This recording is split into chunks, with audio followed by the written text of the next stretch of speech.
Okay, so thank you very much first for inviting me to be at this very special conference in memory of my dear friend Emmanuel. And I'm so sorry that I couldn't be here yesterday because of a family event in Istanbul. But I just want to say a few words before I start my presentation. I feel very privileged that I knew Emmanuel, such a kind soul with a high goal, a pure heart and a brilliant mind. And I also feel grateful that I'm presenting this paper here, because this paper was largely influenced and shaped by my last conversations with Emmanuel in the months of May, June 2020, and early week of July 2020. So it couldn't have been written without those interactions. And we are now revising it for an academic journal, and now we have a lot of interactions with David. It is going to be, as you see, a quantitative application of the Farhi framework, highlighting the role of input-output networks on a global scale and the importance of complementarities in production on a global scale, which is, of course, going to help us to make a very good quantitative case for global vaccinations. I presented this at the WHO, gave a congressional testimony on it. I even explained it to Republicans through Bakay and Farhi framework. So far-reaching conclusions of that work. Anyway, it's a very special paper to me. So it is joined with ÇAkmakli, Selva, Demiralp, Sevcan, YeşIltaş at Koç, and Muhammed, Yildirim at Harvard Kennedy School. So let me tell you what we do by stating the obvious first. COVID is a global crisis. It needs a global solution, and both economic and vaccine policies of rich countries are not aligned with this fact. Still, this is the case.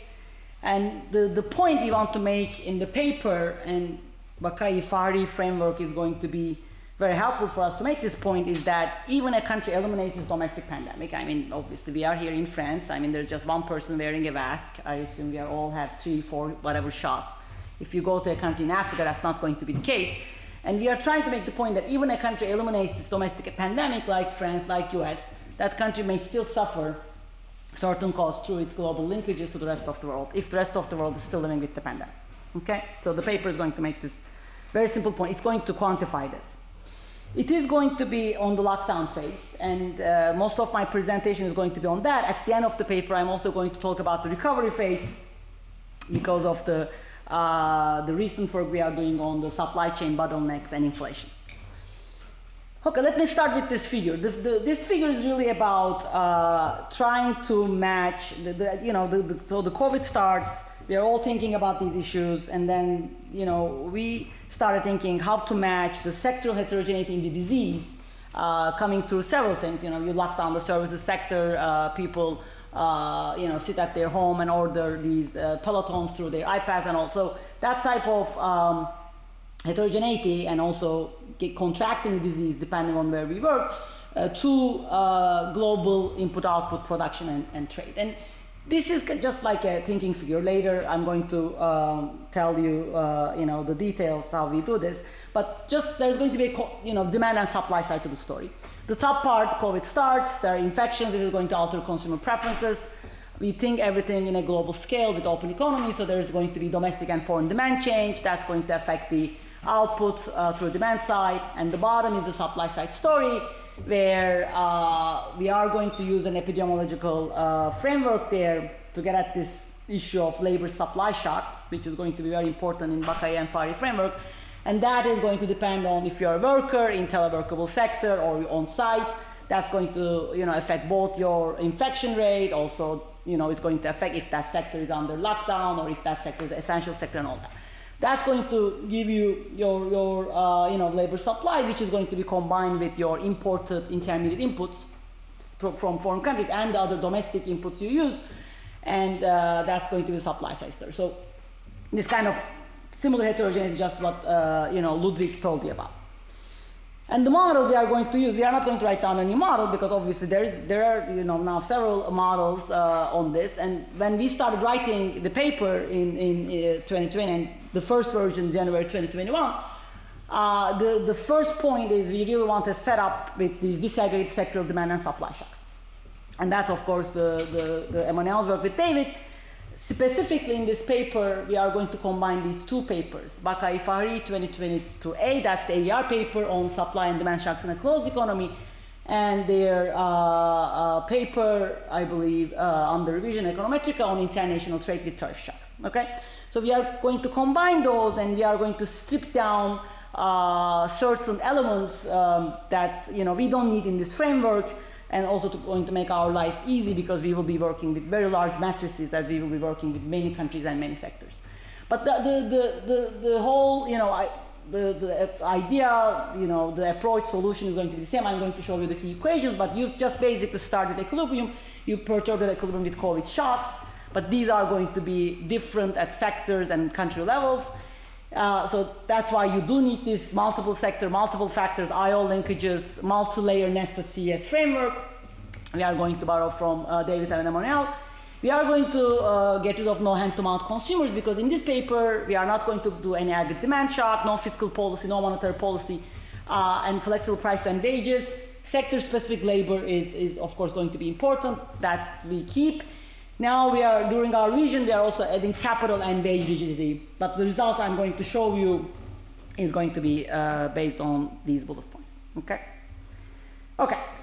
I'm sure you heard this already, but I just want to go through some equations in detail, because matching to the data is actually not that straightforward, especially when you don't have the real-time data. Again, go back to the world, January 2021, sectoral consumption data is not out, sectoral labor hour data is not out, we don't have anything, right? This is the world where we use the Google mobility data and all these kind of real-time data. So in that sense, I'm going to show those key equations where you need this data that just comes out like with a 1.5 years delay, and you're in the middle of a shock, and you are trying to quantify things. Okay, so the key equation starting with final production, the idea is, of course, you are combining labor and intermediate input bundle. That intermediate input bundle is going to be composed of sector-specific bundles, and that's going to be aggregating under CES varieties from different countries. Okay, so the typical example here is there is German car industry that uses steel coming from Turkey, China, and the US. And all steel, Germans buying steel from these countries, and there's a high loss of substitution here. That's how it is done in the literature, and that's going to be our baseline. But we are going to relax that, because we would like to capture this short-term idea of a lockdown. Then Chinese lockdown, Germany cannot substitute that Chinese steel with Turkish steel, okay? But in the long run, of course, they can be able to. So we are going to show you a full range of results based on that elasticity. Then German car industry also going to be using different inputs, bundling steel, plastic, and all together. Here we are going to assume low elasticity. That is going to be exactly as in David and Emmanuel's paper. We basically use the exact same elasticity they are using, and then that is going to be combined with factors. Right now it's only labor, the result I'm going to show you, and that's also going to be low elasticity. Again, we are going to use what they use. And this is basically estimated also in the literature that I will tell you those papers. Okay, so the key data piece is going to be this omega matrix. Ludwig already showed you. On a global scale, this is what we call global trade and production network, global IO network. So that's going to tell you inputs for industry J of country M to be used in producing industry I good in country C. So German car industry buying steel from China, plastic from Turkey, and so forth. The PIC is going to be price of the car, German car, YIC the total output of that industry. When I, this sector index is 0, that's the consumption sector. So Y naught C is going to be total consumption in Germany. Then X is going to be this J index inputs. They are coming from country M. PJM is going to be the price of that. And there's going to be these factors. When we have the factors, here is going to be labor. Price of that factor is going to be the wage. And this is an important assumption, right? This sector-specific labor. So there are going to be labor producing cars, labor cooking your food in the restaurant, and all that.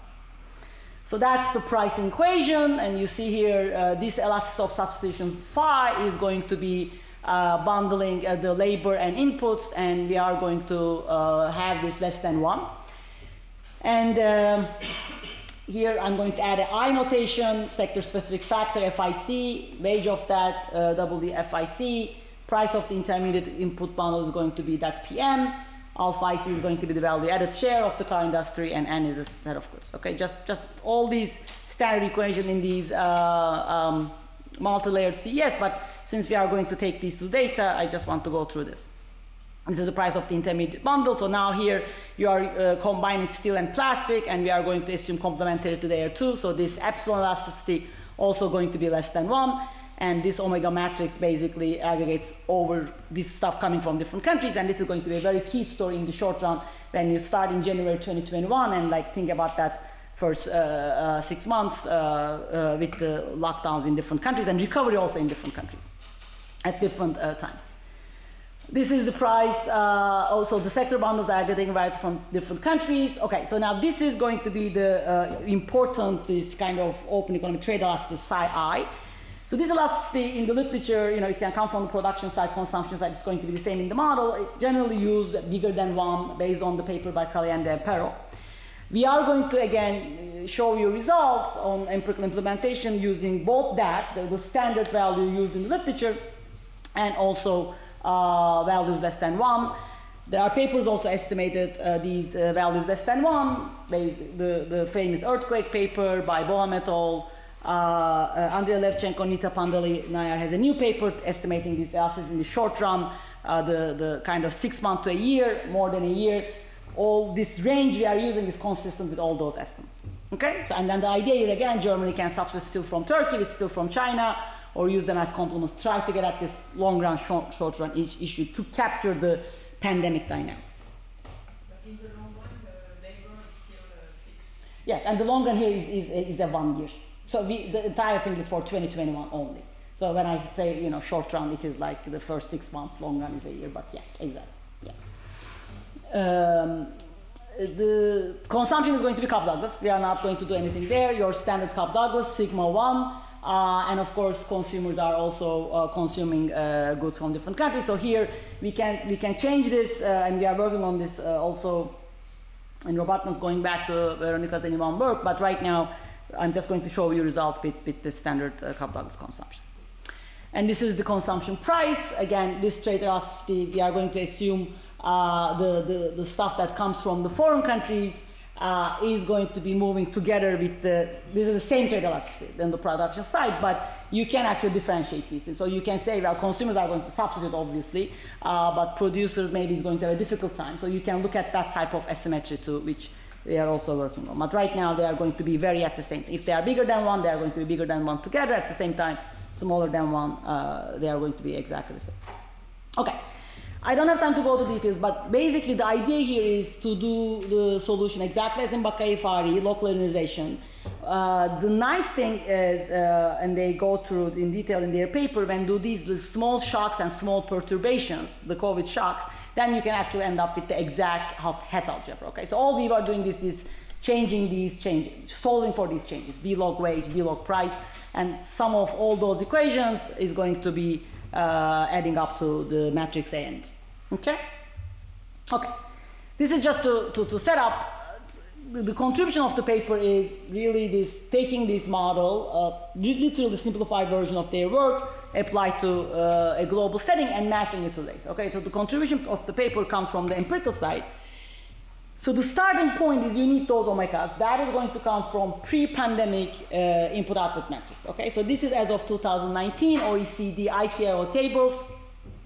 There are other ones you can use. Basically, you are going to end up with very similar values. This is something that changed super slowly. This is the 2019 version. If you go and look at the 2015 version, you are going to see the same thing. If we want to see really what happened during the pandemic, we have to wait until 2023 or 2024. But the idea is really to get the data on network as is, and then introduce this COVID shock, okay? Perturbed equilibrium with COVID shocks. So what you get from this OECD ICIO is the expenditure shares at the end of the day. That first omega I showed you, what is that? That is, of course, there's a structural IO link there, but there's also exports and imports. So it combines the structural links with trade. It is going to be on 35 industries, 65 countries.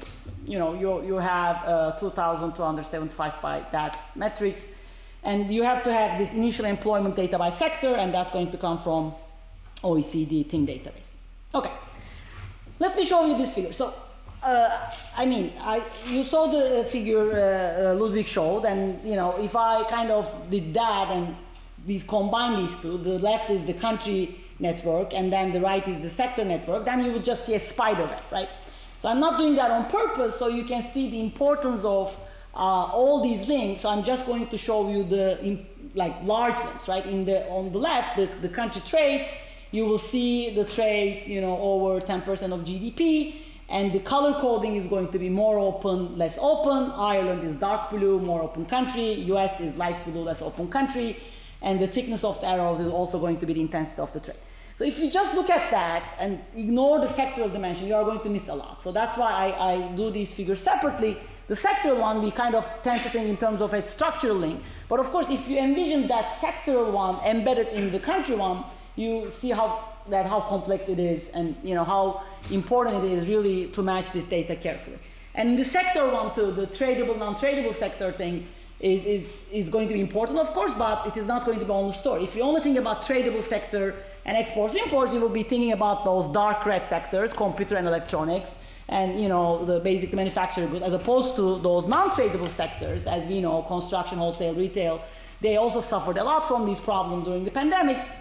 So their linkages to the other sector is going to be important, not just to the first order, but to second order effects, which is very well analyzed in Davis and Emmanuel's work. Okay, so that's the data we use. On the elasticities, I already told you, but just to see them all together, we are going to use sigma 1 on the consumption side, consumption bundles and sector over good varieties coming from and countries. So that's going to be the psi. I'm going to vary it between basically 0.2 and 1.5, okay? So basically both production input and consumption with trade is going to be varying on that dimension. So you can go to high substitute to 1.5, you can actually go on to 4.5, but after 1.5 it's not going to matter. That's the standard, the one used in literature, and the 0.2 to 0.5 is these other papers estimated based on the short-run shocks like earthquakes. So we are going to give you the full range on that side. This epsilon is going to be the intermediate bundle one, that's steel and plastic one, that's 0.2. So that's going to come from Bakai Farhi, also estimated in papers as Atalay and Bohem et al.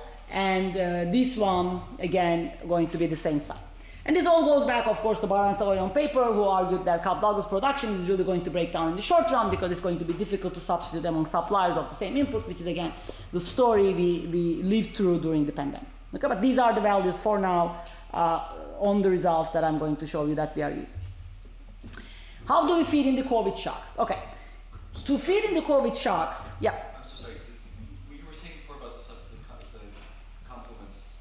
Yeah, we are going to use a range. Okay, sorry. Is this working? I don't know. Oops, no, it's not working. Okay, so we are going to use that psi I. So that's the both on the consumption and on the production side between 0.2 and 1.5. We are going to. I'm going to show you a result for the entire range. Yeah. So you will see. Okay.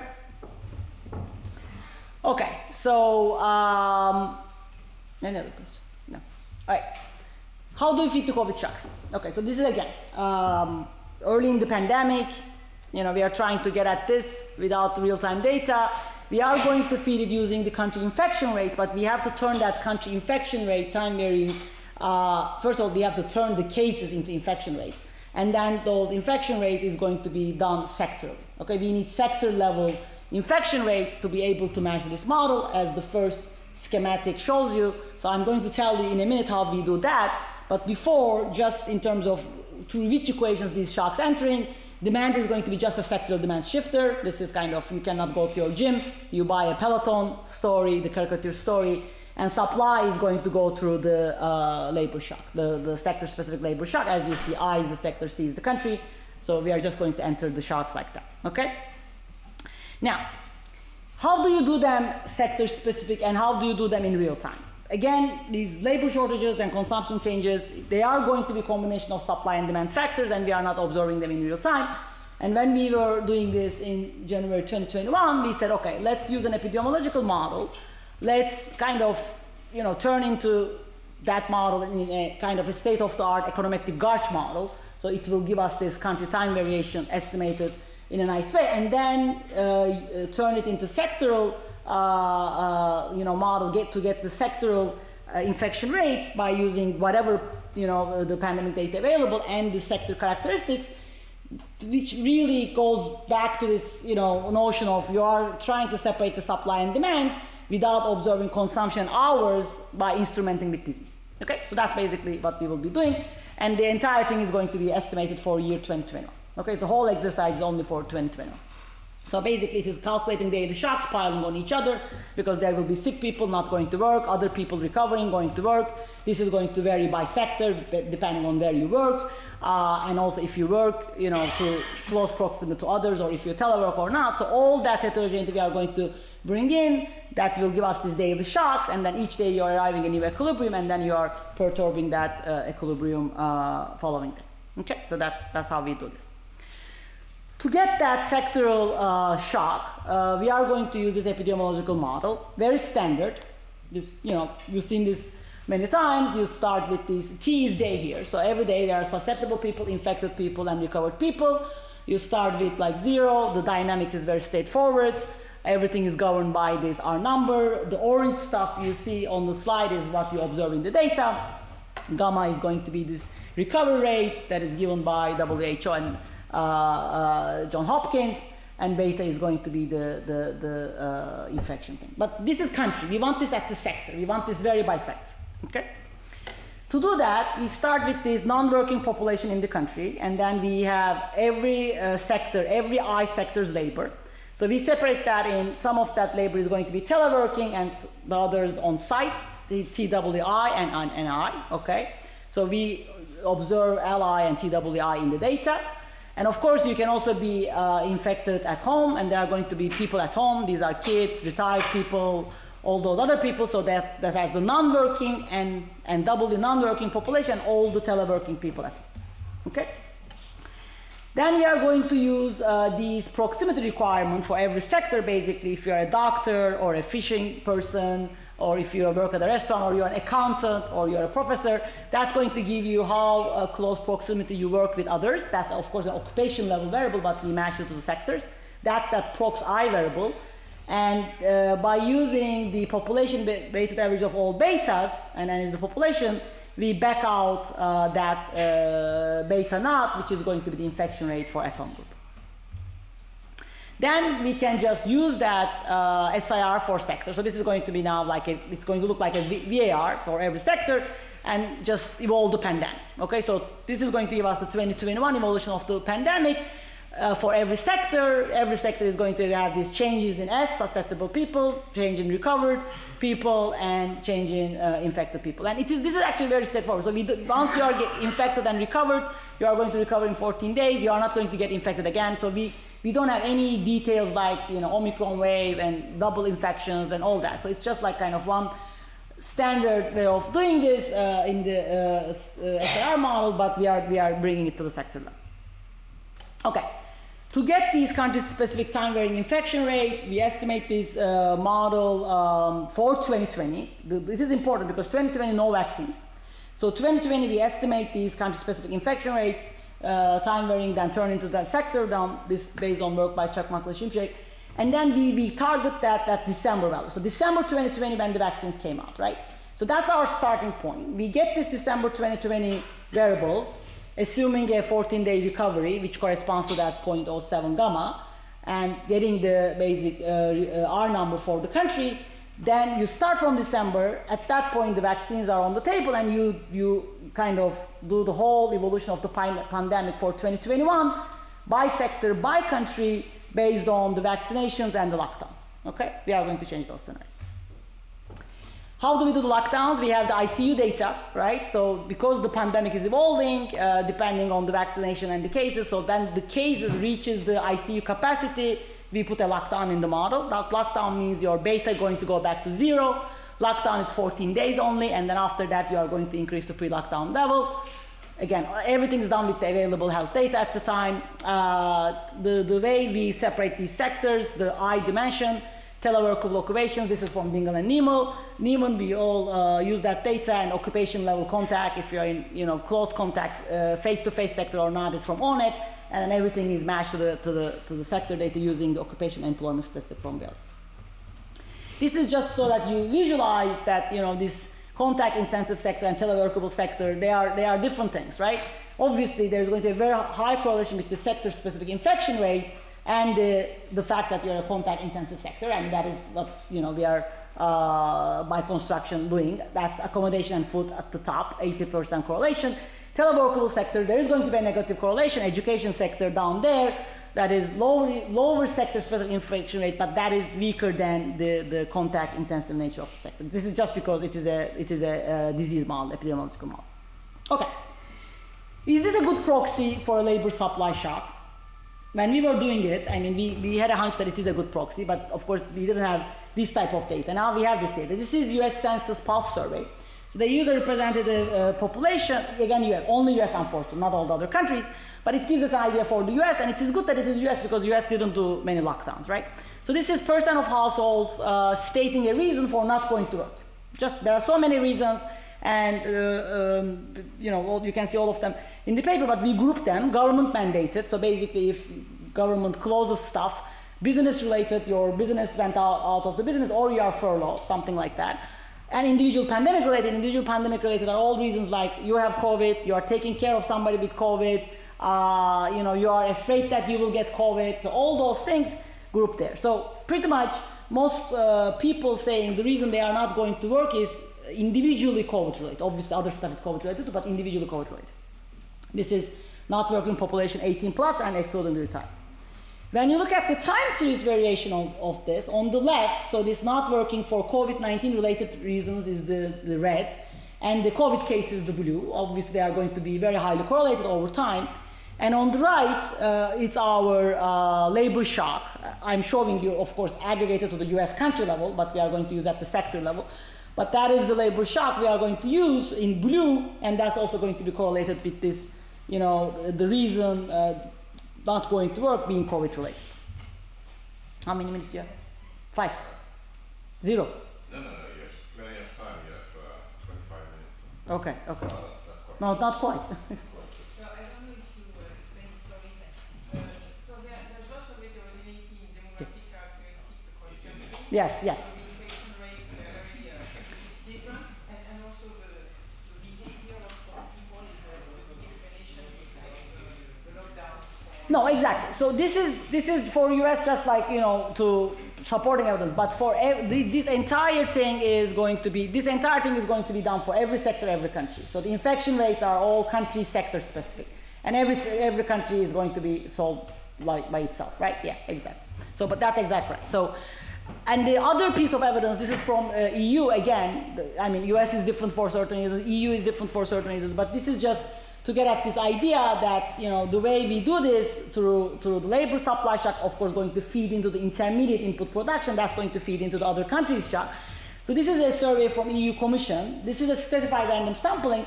The nice thing with this survey is this goes back to actually 2000, and they ask 3 questions. So which of these reasons limits your production to firms?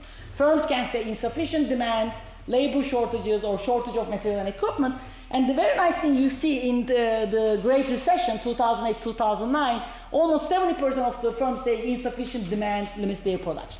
When you come to the COVID, that was also the case originally, the blue line, but then it drops and the shortage of material and labor shortage becomes the main reason. I'm zooming in on that period, starting 2019 Q4, the first observation on the right, and then going to the end of 2021, I believe. End of the first quarter of 2022. You see that almost 45% of the firms saying insufficient demand limited their production early in 2022. Then, of course, when the recovery came, that went down, and the starting end of 2020, literally when the vaccination started, beginning of 2021, the 45% of the firms, almost 50, saying what limits their production is shortage of material. This is the supply chain bottleneck story and the labor shortage. Okay, this is from the EU. Okay, now the personal consumption data is available from US at the sectoral level. So to get to the infection-related demand side, remember this using a disease and infection is try to instrument the supply and demand shocks to separate them. We are going to do it at the US level, unfortunately, this one. US sectoral consumption data regress on the infections over the course of 2021, get the elasticity, and then we predict demand shocks to other countries using their infection rate but estimated later. So we still use their infection rate, and then that's also going to be sectoral, but this parameter based on the US consumption rate, okay? But for robustness, again, going back to Helen's comment, we have credit card data for 5 countries. We are also using that for robustness, okay? Consumption data is now being available, but still not for all the sectors. Remember, we are working with 45 sectors. If you look at the EU data right now, it's only available for 3 sectors, right? That's the problem. When you want to work with the full network, you need all the sectoral data. Okay, and US data is, of course, 66 sectors. That's what David and Emmanuel use in their AR paper, 66 sector US data. Okay, now let me show you the key results. So how this all comes together is, again, the idea is very simple. You connect everyone through this global trade and production network, and you really work through a health shock, right? It is a COVID shock, and it comes from demand and supply feeding to both equations, but it is really working, with the infections affecting the labor supply and consumer demand, and that is going to be amplifying losses, and this is kind of the supply chain bottleneck story. So health shock is being amplified via the global IO network. How does vaccination work in our model? So we are not, getting into details of this country uses that vaccine, this many, percent is vaccinated in every single country. We do a very simple exercise. So vaccination eliminates labor supply shock and normalizes demand, everything at the sector level.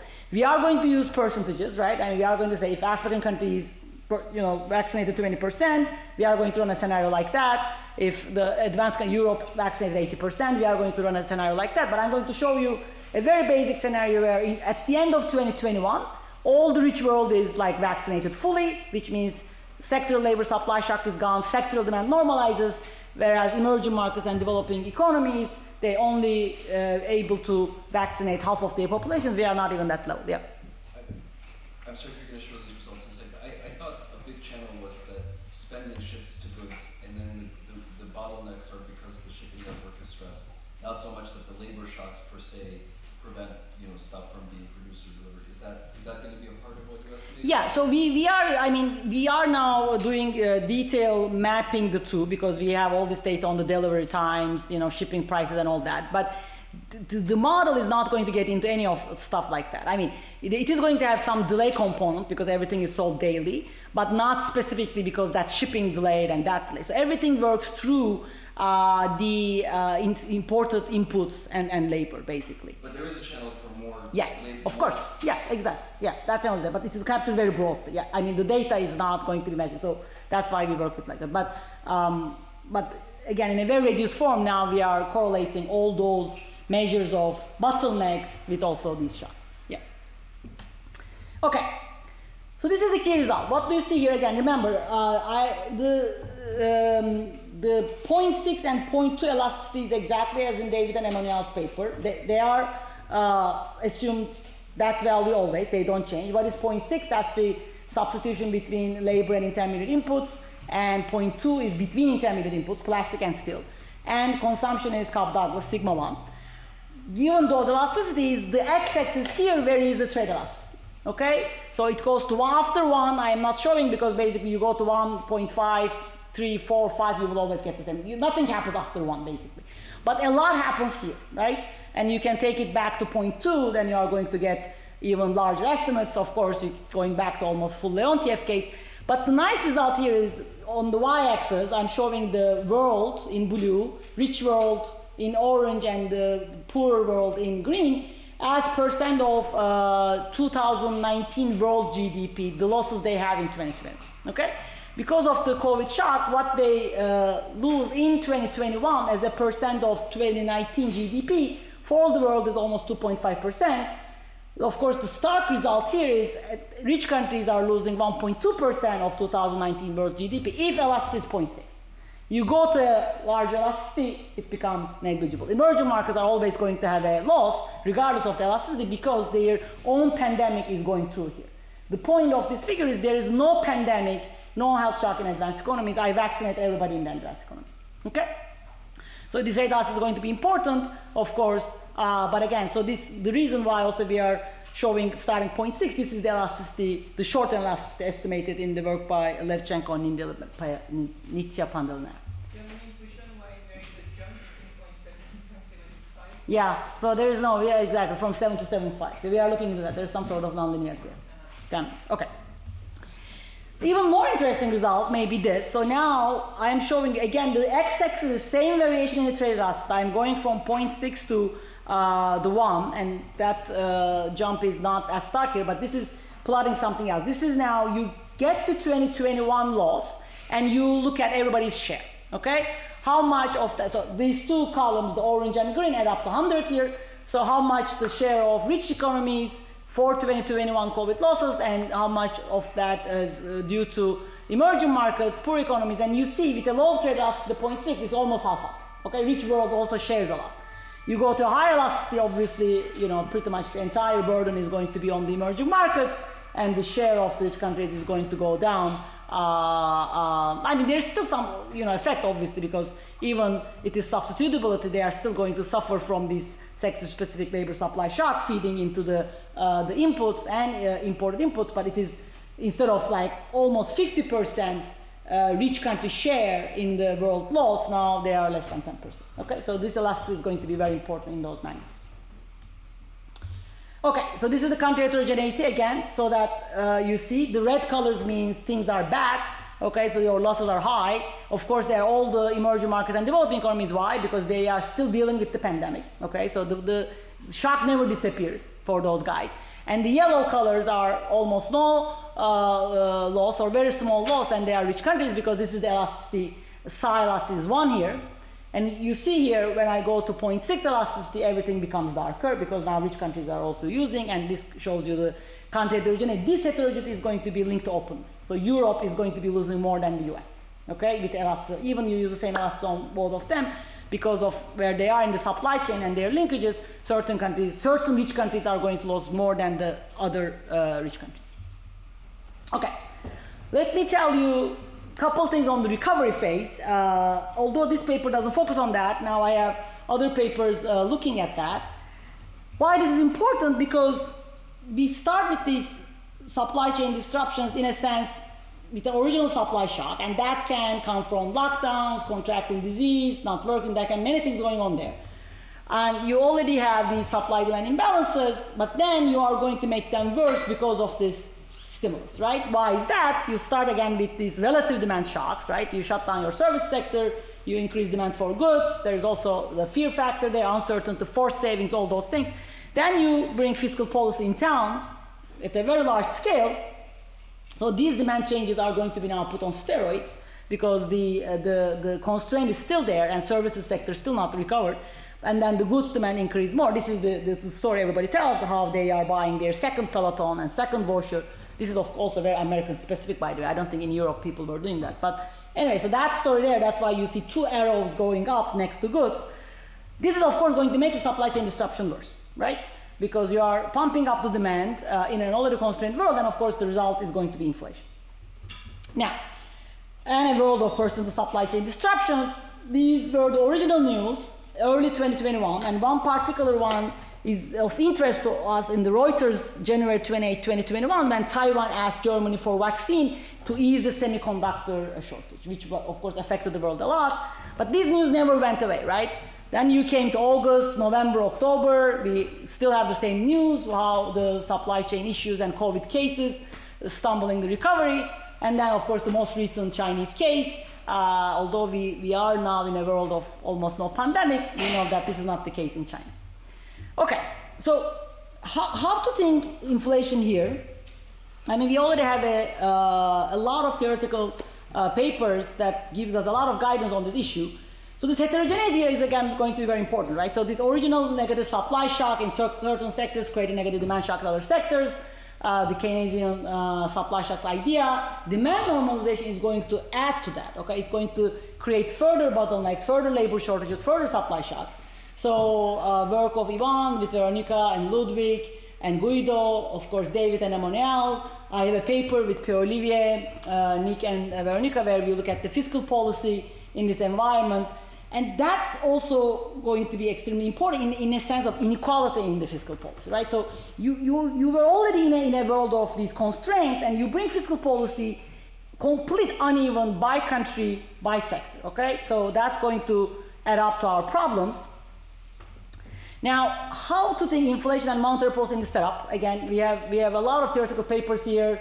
I'm forgetting Elisa's paper, that should be here too. But the key theoretical insight coming out of this work is economies having simultaneously slack and inflation. This connection between aggregate output gap and aggregate inflation being weak. And with asymmetric demand and supply shock, shifting demand across sectors and production networks, optimal monetary policy obviously, targeting relative prices. But think this now at global scale with global unevenness in fiscal policy and try to quantify the inflation. Yeah. It's a very general question. There was an issue, how much you should increase interest rate when you have inflation? Yeah. And one response, for example, Christine Lagarde for a long time would say, because it's a lot due to these things that you have bottlenecks and maybe increasing interest rate would not do so much, for inflation in this case versus that. Is there? That's a general question I'm asking. Right. Is the fact that now you look at input output much more closely. How much truth is there in what you this is a very difficult question. We are at the first stage. Our perspective is first we need to quantify how much of the inflation is from the supply bottlenecks. Okay, before you go that point. So that's the paper that we are doing right now with Giovanni, Silva, and Muhammed Yildirim to quantify Eurozone and US inflation, how much is from the supply bottlenecks. And basically, literally going back to what Janet Yellen said, not foreseeing the unanticipated large shocks stemming from supply bottlenecks led to her 2021 statement on inflation not being a continuing problem. This is the start of that statement you said, how much then we increase, should we increase? But first, let's quantify how much coming from the bottleneck. And this is actually extremely difficult exercise. And again, we are working on this right now, and the key insight comes from this very general corollary one in Davis and Emmanuel's paper, that if you feed him this entire network, and this is the simplified version because we got rid of the technology stuff, but basically this is CPI inflation on the left-hand side, you have your aggregate demand shock, and then you have these, every sector employment changes, labor shock entering. It is a very general corollary, and we are using this, again, to quantify this because you have to match the observed inflation first. So you really cannot do with any framework or just with regression. You have to match that. That's going to, their framework helps a lot, and then you quantify how much comes from the bottleneck. Do you count in that, how do you count the energy price, which is not really a supply bottleneck, it comes from the expectation of... Yeah, so this is, then they have the full solution, that's what gives you the decomposition, right? The corollary one just tells you, again, well, David is there, so you can correct me if I'm wrong, but the corollary one just tells you, how this is going to add to inflation because it enters with a negative. When you fully solve the full optimization, everything is going to be optimized with the price of wages and the factor shares and everything. That actually allows you to do the decomposition. This is not going to allow you to do how much is from the bottleneck, how much is from the demand decomposition. Am I missing your question? More on the cost-push side, there's a demand part, there's the bottleneck part, and then there's things which might be due to expectation if you try and prices and things like that. So how do we... Yeah, no, that I don't think you can do. Well, so I think that would show up like a demand shock for consumer yeah. If it's in the order point, that was kind of just like a demand shock. But it's a perfect... It's a key input, it's not a demand in terms of... So you would... Yeah, it would be like I think it would look like a sectoral demand shock, the sort of thing that you have to know, if it's in expectations, I think. There's perfect foresight, right? So everything is feeding into this aggregate demand shock, which is a discount factor shock. And it's also going to shift to, relative sectoral demand. So, but to separate each of them, I think that's going to be hard because you match the observed inflation using that aggregate demand shock, exactly. And then using that to decompose. But I'm not sure if you decompose every single component. But I can tell you that Europe and US is going to look different. And that's already in the data, right? When you look at the headline core services and goods, I mean, US started earlier than everyone, we know that. But then this is US in purple, Euro area in pink, and UK in orange. When you separate in the services and goods, this is till the end of 2021, you see that everything is really by the goods inflation, driven by the goods. And then, of course, the consumption side is going to tell you the story. Again, this is nominal and real consumption in US and Euro area. The black line is, you go back to 2019 peak, you see that in US, the pickup in the durable consumption started much earlier than Europe. Services also now catch up at the end of 2021. In Euro area, durable stuff started much later, barely ended up there, and then the services still not there. Till the end of 2021. In 2022, things are now very different. Yeah, I mean, you know, obviously there is the war side and there is all the other issues. We are not getting into that. Just the 2021 case. Okay. To conclude, the economic case for a global vaccination paper is about making this case quantitatively using Bakay-Farhi framework, and it basically tells us that, you know, there is an economic case on top of the moral case. Loss to rich country GDP is larger than the investment needed for global vaccinations. When we did this, we calculated a return of 120 times because that was the investment COVAX needed at the time.